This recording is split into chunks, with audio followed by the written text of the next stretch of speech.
So what the hell is going on with LG? So you guys may know that LG hasn't been doing too good as of late. Their smartphone sales have not been very good, to put it kindly.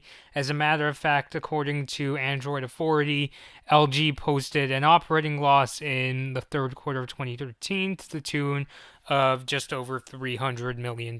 So obviously that's not looking good. So what does LG do? Do they cut the prices of their phones? Do they try to look for something new to put in them, even though I think that's really hard for any even successful smartphone manufacturer to do? They're basically gonna rebrand their G series, or at least that's what they might be doing, but given that this is coming from an unnamed LG official, it's probably more than likely that the next flagship they come out with is not going to be called the LG G7. So the quote, this is from Digital Daily, and the LG official said, LG is preparing a new brand strategy for the G series in the first half of the year, numbering the phone with a two-digit number and rebranding the phone with a new name, and some of the options on the table. So, yeah, so they're rebranding their phones to a double digit number. So, does that mean the next LG flagship is going to be called the LG 40, the 70 to coincide with the G7?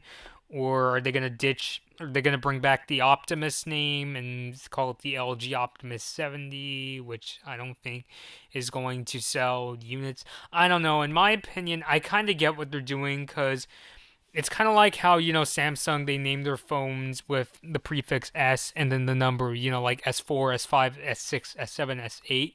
And then Apple, of course, does the 5, the 5S, the 6, the 6S, and now they changed it from 7 and then 8 and now going on to 10. So I kind of get what they're doing. Something about, like, especially whenever they do like a letter and a number, there's this kind of je ne sais quoi, that's my best French, um, that comes from that kind of a name, like, S5 or iPhone 6S or that kind of a thing. But this whole number thing, even if it was a good naming strategy, I'm not really sure if it's going to pull LG out of the trenches.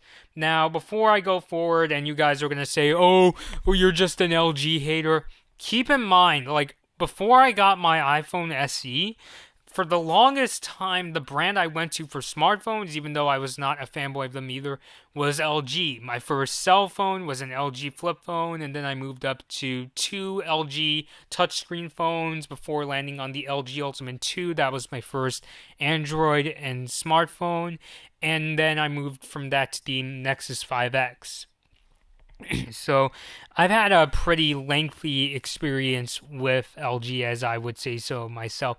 And the reason I preferred LG over Samsung was because I always felt LG had that eye for quality a little bit more so than, say, Samsung. Although you can argue that Samsung to this day, it's still questionable, since they use smartphones with glass backs, and now LG is playing catch up, and now they're putting glass backs on their smartphone, which I don't really like. I feel like if they're putting glass backs on so they could put wireless charging, they should do it in a similar vein to like the Google Pixel 2 or the iPhone SE, where it's just like a glass chunk at the top and bottom. So going off on a little bit of a tangent there, but and the fact that also LG up until the V30 they used LCD screens. Now, for the majority of you, you'll be fine using an AMOLED screen because movies look more colorful and vivid.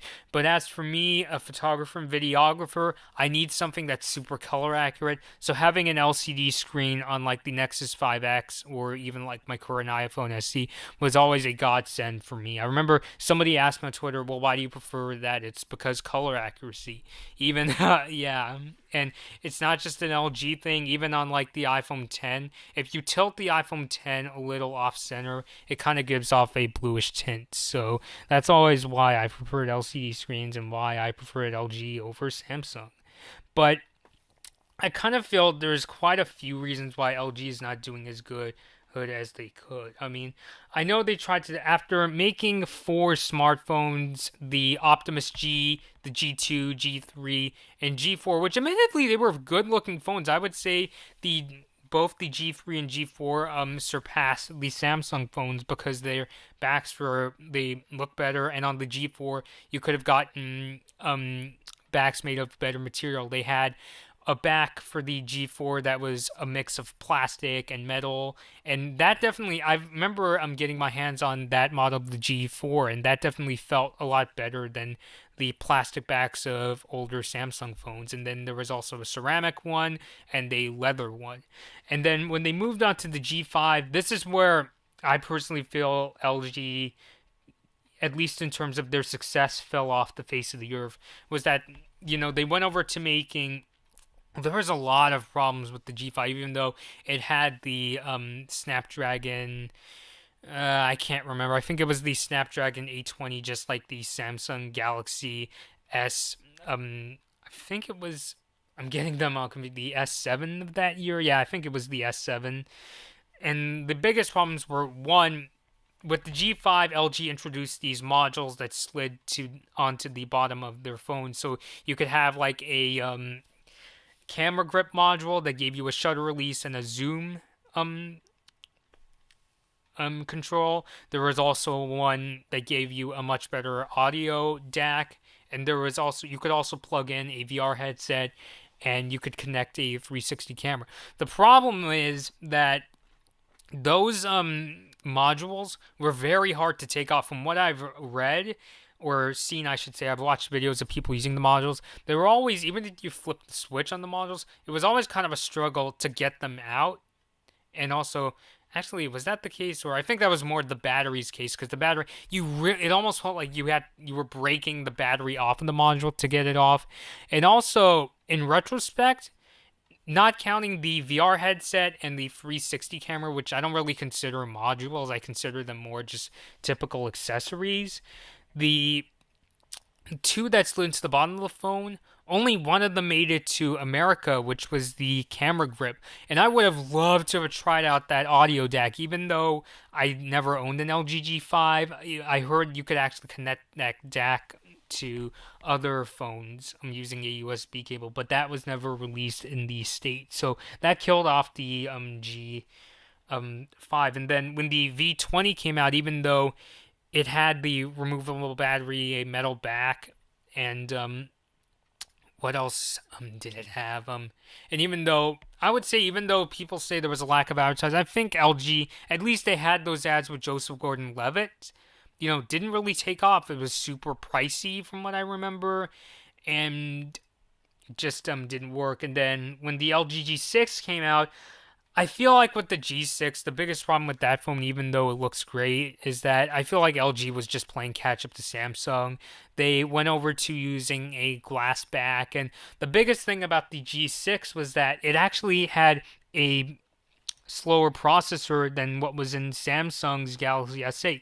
The S8 uses a Snapdragon 835, whereas the G6 used the 821. I think it was because Samsung had kind of a deal that they got to be the first, but in that case, I feel LG should have, announced that they were going to release the G6 at a later date. And then with the V30, which you may remember, I live tweeted that event. It was at midnight, by the way, because the event was held in Berlin. And I remember being impressed as far as with that phone, you can film using these filters that acted more like color grading filters. you would see in a movie. And I remember they also had features like the front the earpiece acted as a microphone in like noisy environments, like if you wanted to film in a concert. But again, nobody really bit them. And I think the biggest problem LG had with these phones was that they were priced pretty closely to the Samsung flagships and the Apple flagships. And in my opinion, in this world, only those two can sell phones at that high of a price because they have that sort of really high brand equity. It's funny how like everybody complains about how expensive smartphones are and the features with the price, and yet people are still buying them. Obviously it's through a 24-monthly contract, so that's how they're able to afford it and all that good stuff. But I just don't think LG can do that, since even though I see LG as a quality brand, I feel like most people see LG as that, oh yeah, it's that second Korean manufacturer next to Samsung. So I really feel that's the biggest and why they can't really sell their phones at that high of a price, especially since smartphones usually cost around like $250 to manufacture, and all that rest of the money goes to paying for other things like paying for profit, I should say.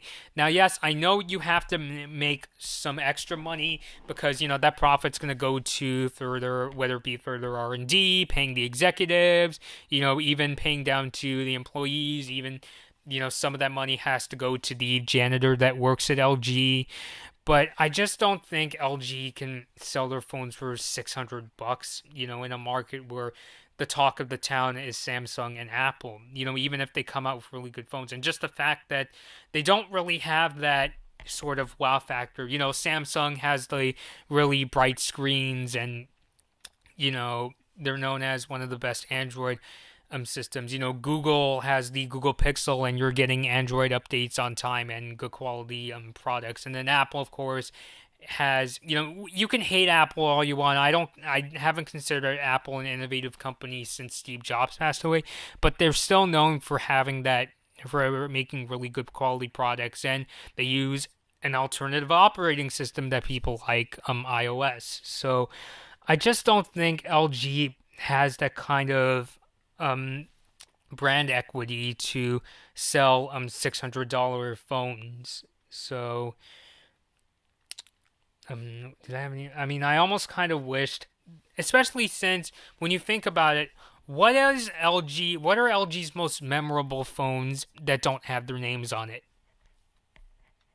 I'll give you a second to guess. The Nexus phones.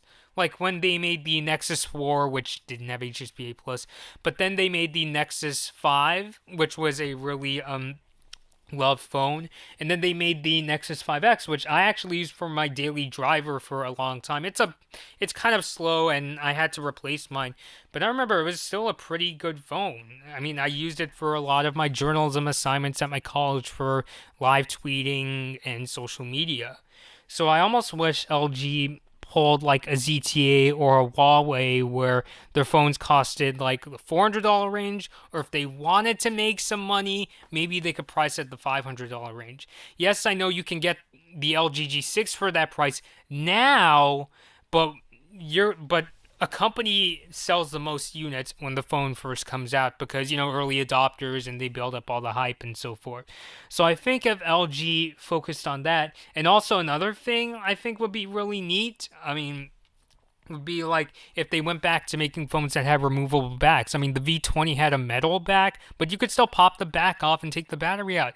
And that was one of the selling points, in my opinion, of the G5, was that it was one of the few smartphones at the time where you could replace the battery. In a time where smartphone manufacturers, they don't want you to take out the battery because of planned obsolescence and all that shit, I think LG would have a really kick-ass phone if they were one of the few in town where you could take out the battery, and they made, phones with metal backs. And yes, if they need glass to have wireless charging, which in my opinion you don't, there have been plastic phones that had wireless charging.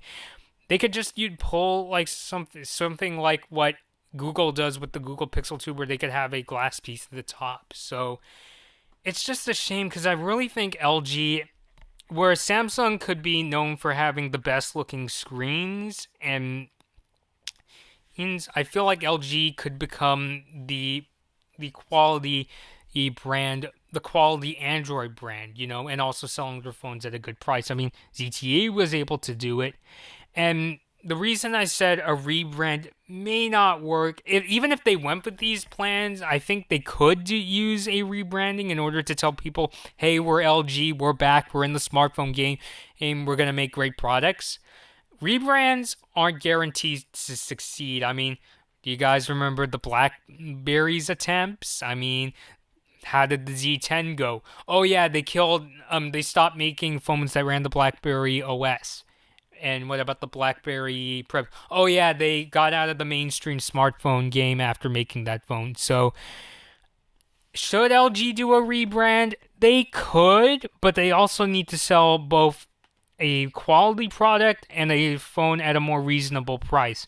Arguably more reasonable than their competitors, Apple and Samsung. So, alright guys, this has been Blood Moon Bobby, and thanks for watching. And thank God I could talk about a tech topic that has nothing to do with Apple and Nintendo. No offense. Hey guys, this has been a Blood Moon Bobby video. Please like this video or dislike it, and please subscribe to my channel. Thanks for watching.